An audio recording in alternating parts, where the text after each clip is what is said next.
What's going on YouTube? Today I'm going to be talking about my new grill that I just picked up, the Pit Boss Pro Series 1150. This is a Lowe's exclusive, but I'm going to talk about why I picked it up, some of the features that made me go towards this versus a Traeger. And if you like this video, give it a thumbs up. At 500 subscribers, I am giving away two $20 gift cards to two random subscribers, so make sure you're subscribed and hit that like button. With that out of the way, let's get into it. Let's do a quick walk around to the outside to show you, at least the front view of the grill. I do like this grill a lot. It's bigger than my last one. I had the 1000. This is the 1150. But one of the many reasons I upgraded was this down here is the removable ash pit.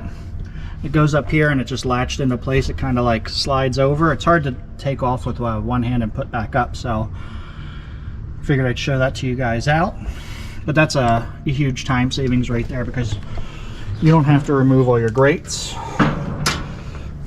and this piece down here to get to it to vacuum it out. I do most of my cooking in a pan when I'm smoking, so there isn't much to clean up here, and being able to remove that makes it a lot easier. Another big bonus for me, I thought, was the grates come in 4 pieces instead of 2. I like this a lot because it just makes it easier to clean. I can bring it into the sink. They're not as unwieldy. It was like 2 of these put together, so you're able to get to the underneath real easy. Just clean them off. One of the next big things I liked about this grill was the sear control. You're able to use this handle over here to open it up to sear. And this is really nice. My last Pit Boss, it was a Pro Series. You had to take something and get it between these grates and just push it over. This has that handle for it. I keep saying I upgraded, but I had a fire actually in mine where the current was going around it, and I had restarted it and caused it to catch fire. This one shouldn't do that because the PID down here, this programmable controller, you can hook it up to your phone, and it also allows the igniter to light when it detects the temperature dropping too quickly, which is nice because if a strong wind comes by and blows out your fire, it'll restart it for you so you don't really lose that much heat and don't have to worry about it. I will say it took me a couple times to get it hooked up to my Wi-Fi.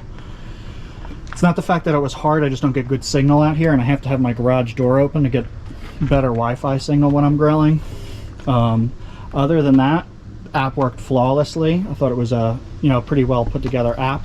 I wish you were able to use the recipe thing on there. You have to do it down here on the actual controller. But it worked very well. I will say that I think this one's a bit more fuel efficient, I'm going to use the term. On pellets, I usually will go through like half a hopper of pellets on a 40-pound bag when I'm smoking. I smoked from 2 a.m. to around 5 in the afternoon.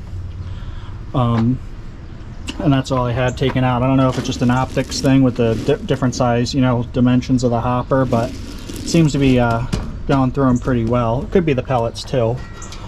I do like this little sight glass in the front.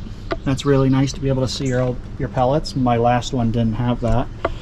And like I said, this one's slightly bigger. I think it's 110 more square inches, which I think is the reason I get 2 grates, or 4 grates instead of the 2.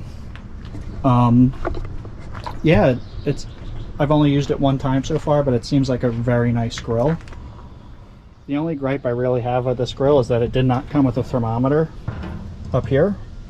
I mean, you do get the wireless connectivity and you can check it there locally, but I always like an analog thermometer here, and I think I'm going to be able to add one by removing these 2 screws and putting a thermometer there. Might have to drill it out a bit, but we'll see what happens with that. I don't think it's going to be that big of a deal. Well, if you like this video, like, subscribe, and I will see you guys in the next video.